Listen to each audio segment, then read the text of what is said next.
somebody called me and wrote me, a young guy, Kevin Daly, about doing ABA trading cards. And I said, who would buy ABA trading cards? And he writes me back an email about how the players themselves want them. The players would buy them. The players would sell them. The players would profit from doing it. And I said, do you really think so? And he said, yeah, I have 20 players that want to do it. Now it's like $100 investment by the players who will make $100 and have their trading cards.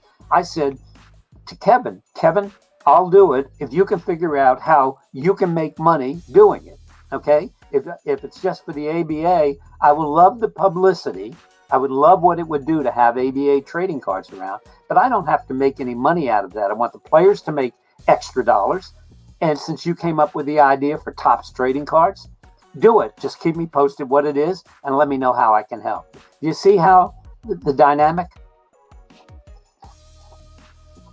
I absolutely do. Okay. My wife is going to be so mad when she sees my hair. In other words, you're always trying to create jobs within the program for other people. So I always see where you're going with this, Jeff. So, and I always have, which is why I've always been aboard for the time I have. So, I mean, obviously, basketball is a source that I came into because I came from the entertainment industry, but coming into it, I saw an opportunity that you can definitely keep people entertained across the board because your vision was to bring music and basketball and sports together in a very unique way. So that vision stood strong, and I've tried my best to be able to come up with unique ways to keep it moving across the board over the years. So I just want to applaud you for where the direction that the league is going and what you're doing with it right now. I think I look at, as a positive and a negative. I look at COVID-19 as a positive in some ways because it allows us to retool and structure things in a way that we'll see an opportunity with our television networks that will come about and all these other pieces that you put in play that we have time to be able to build upon it. So there's definitely some positive and negatives to that side of it. So I want to thank you for being a part of the show.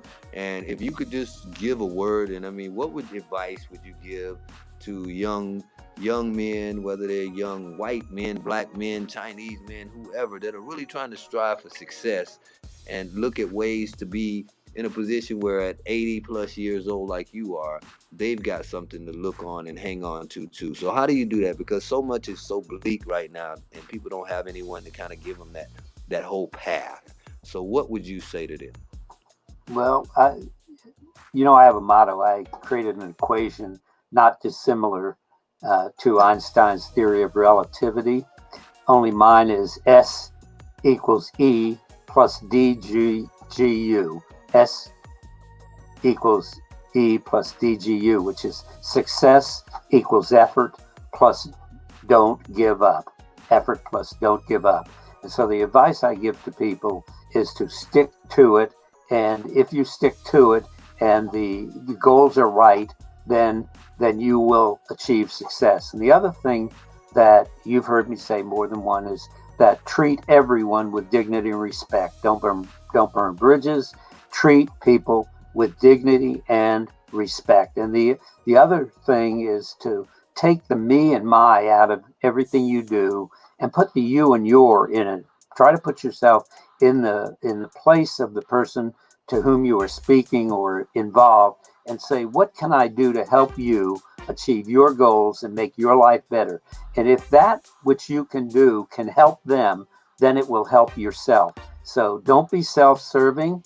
Treat people with dignity and respect, and don't give up. And I have seen through my life that and then of course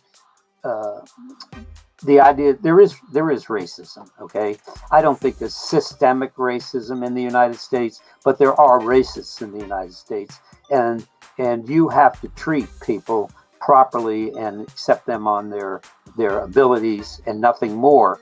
Harold, that I started the STAR program, Stand Tall Against Racism, Correct. STAR. Talk about that. Right, I'm glad you brought that up. Go ahead. Okay, and that to me is my way. Not that I have a problem with kneeling. Okay, never did have a problem with kneeling, and but what I wanted to do is that what I saw is that the black players and were kneeling because they were protesting social injustice. Okay, but I thought the bigger problem was that there had to be a way for the white community to get involved with that. And so I created STAR, Stand Tall Against Racism. And at ABA games this year, the PA announcer is going to ask all of the people in the stands, white and black, not participate in this, but to stand tall, and that includes the players, and take the pledge that says, I will fight racism, I will condemn racism, I will eradicate racism, so help me God, I will stand tall against racism. And anybody in that gym that won't do that, then you know who's the racist, and you can look down your nose at them, and you can mistreat them, and I don't know that I won't have them thrown out of the gym. Do you see the difference between the two? That's what I absolutely do. I absolutely do. So that's what STAR's going to do, and it doesn't say that a player cannot kneel, but we know how the players feel. The racists might be sitting up in the stands, and they are not going to be at ABA games because they know that if you're a racist, find another place to go. Go to the movies, go to a concert, stay home, and watch whatever you want to watch. But I don't want you in my gym. That's Stand Tall Against Racism. It's possible that Walmart is picking it up. We created a wonderful logo for that. The other thing, too, Harold, I want to mention it to you. As you know, I just launched the Black History Museum. And the Black History Museum is a virtual museum. And everyone recognizes that the contributions that President Obama and Oprah Winfrey and Malcolm X and Nelson Mandela and Jackie Robinson and LeBron James and Louis Armstrong have made to the culture of America. But I believe that every black person who has ever lived, whether they're a mailman, a construction worker, or a slave, a butler, or whatever, they deserve a place in history too. They are people. So I created the Black History Museum and its theme is you deserve a place in history. And we want every black that's ever lived, living, or is going to be living to register there. And we made at $10 and $20 and $30 plateaus to register.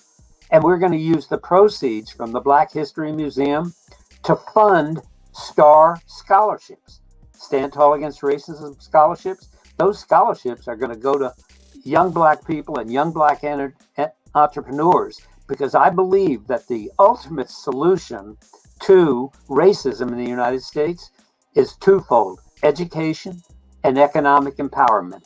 Do I have the ability to change like the NBA or the NFL or Major League Baseball or Microsoft or Apple to put in zillions of dollars into this? No, I don't. Do I have the money to create the opportunity zones that the federal government has? No. But I look at scholarships and I look at economic empowerment. They always say, we want to get jobs for minorities. I would rather have the minority own the building and do the hiring of the minorities. In my mind is who if you have a choice to go into a white-owned McDonald's and he is so open and so diverse that he will hire blacks and Hispanics in his restaurant, well, duh. I want the person to do the hiring, that does the hiring, to be black and let him hire the minorities. Does that make sense to you?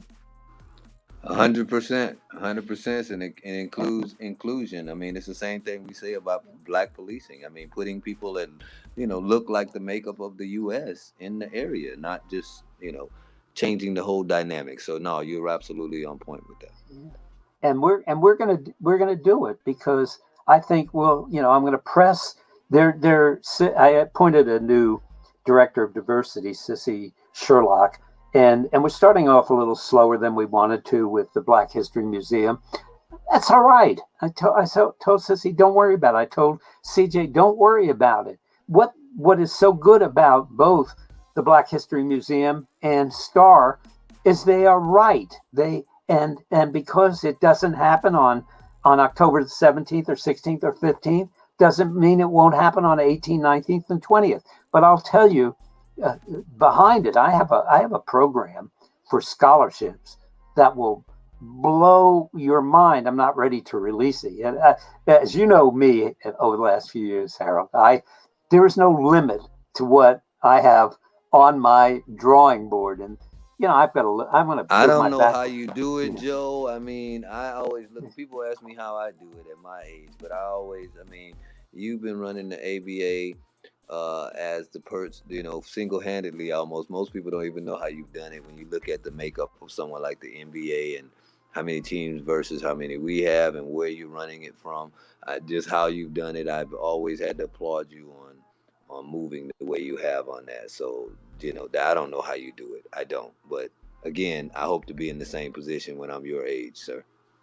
You will, because it's in your mind, Harold. You see, the one thing is, here look at me. I'm not that big, and I don't look really that physical.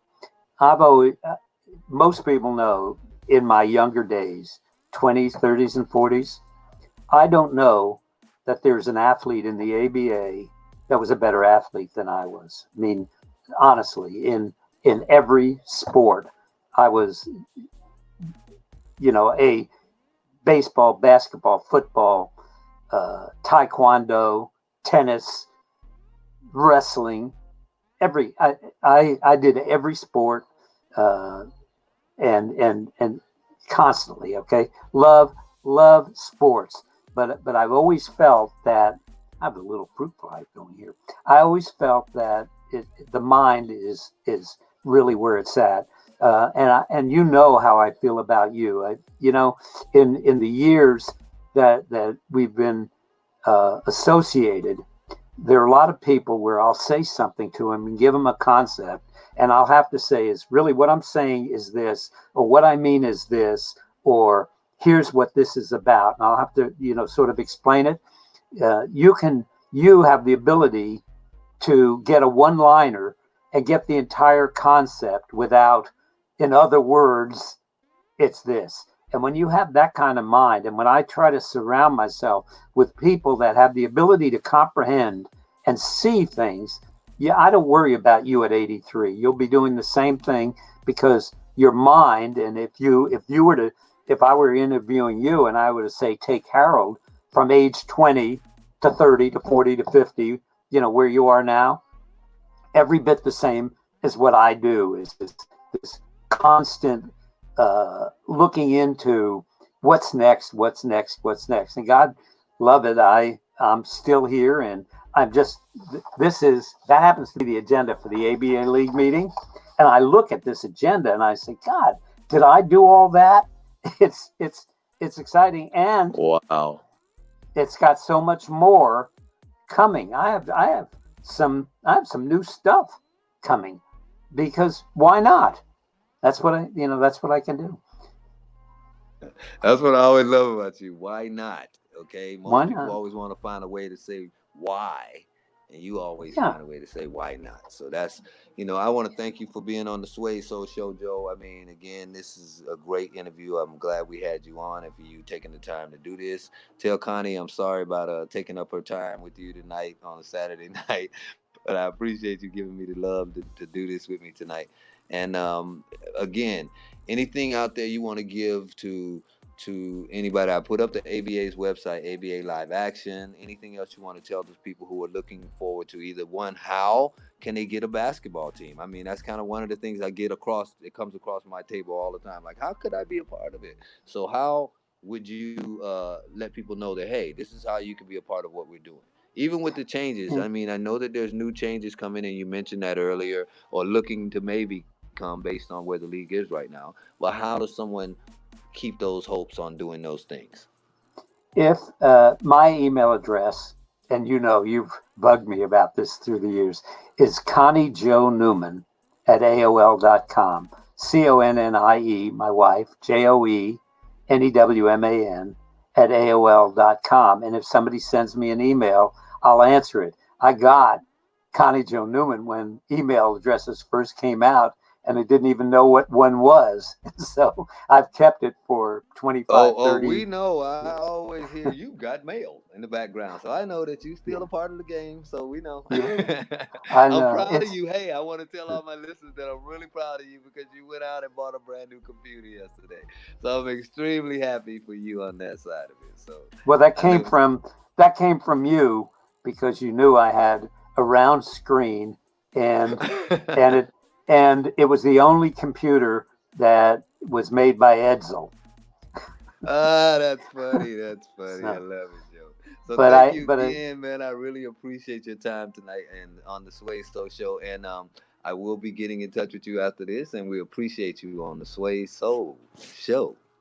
well, I appreciate it too, Harold, and I'm honored that you asked me to be on. And anytime I can help, you just let me know. Thank you. This is Joe Newman and Swade Soul.